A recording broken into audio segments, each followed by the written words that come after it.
Right, let's begin building our computer. To begin with, we're going to insert certain components onto the motherboard itself before we put it into the box. This is just for convenience's sake, and it makes inserting certain components a lot more easy. Now, the processor is kept in this housing here. It holds on with a small frame which is held tight by this bar. So here's our processor, and to insert it we just push down and pull out, and it flicks up like that. We're then able to press that there, and it opens, revealing the pins underneath. Here's the processor. You notice, if you look, there's a small triangle on that corner there. That lines up to this cut-off corner in the mounting. And that's how you know which way around to put your processor in. Put that on there, and it fits snugly like that. So we then put that down as we did, and then lift that back, and there it is. Completely fixed. That's not coming off anytime soon. Next, we need to put the processor cooler in place. Now, this H-bar here is what secures it to the processor itself.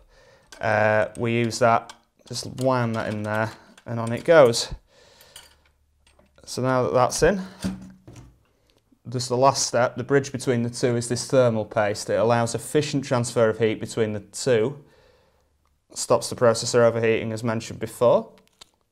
You need a pea-sized blob of this just in the middle of the processor there.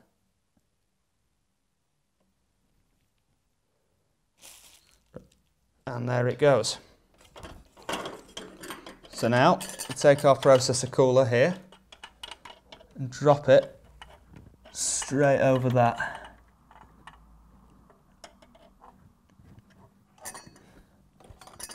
Making sure to line it up efficiently. That's white. And that fits. Now the next step is screwing this down to the motherboard.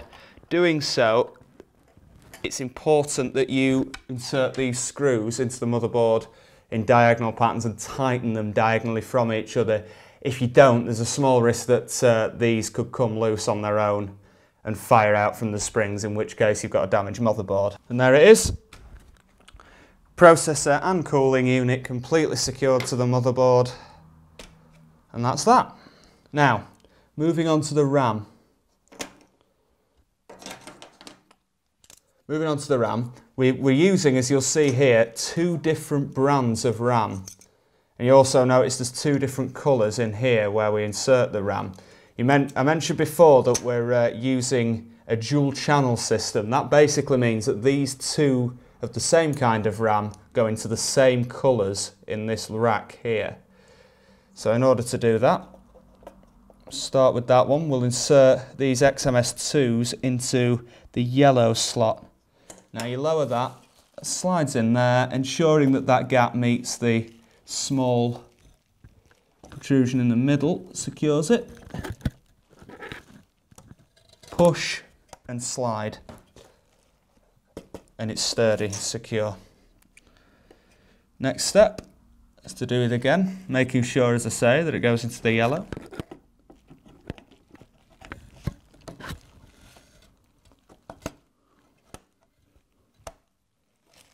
And that's it, those two are secure. We'll now do the same again with these, but into the black. So as you can see, they're the same brand again.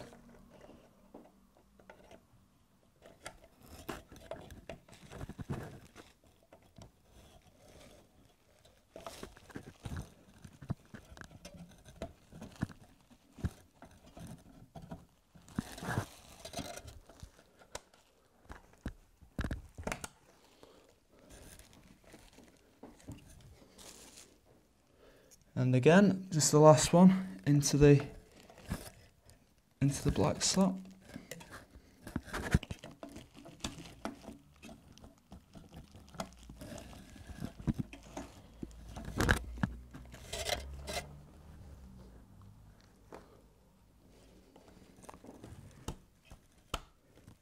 And there we have it.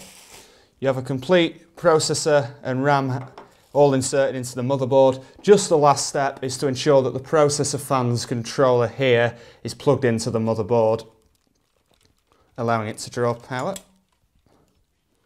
To do that, it's this one here, which is labelled CPU fan. You then slot those 4 into there.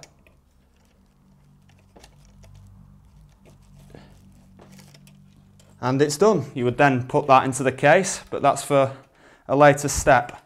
So it's all done. Cooler, processor and RAM are all inserted onto the motherboard and ready for insertion into the casing. Right, we shall now insert our finished motherboard into the casing itself. The motherboard itself screws onto these studs here. These studs are important as they allow prevent the motherboard from short-circuiting. Before we insert the motherboard, we must first insert this blanking plate. This must be inserted this way up, and it corresponds to the layout of plugs on the motherboard itself. So I'm just going to slide that in now. Take a bit of force, but you'll hear a click when it goes. There it is.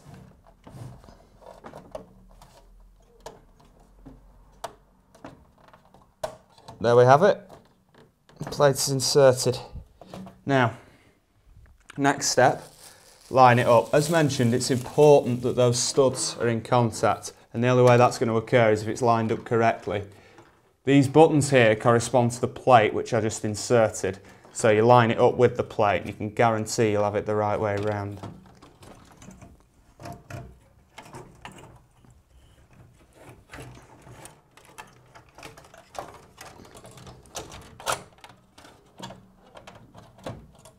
And then take those plugs and line them with the edge of the plate.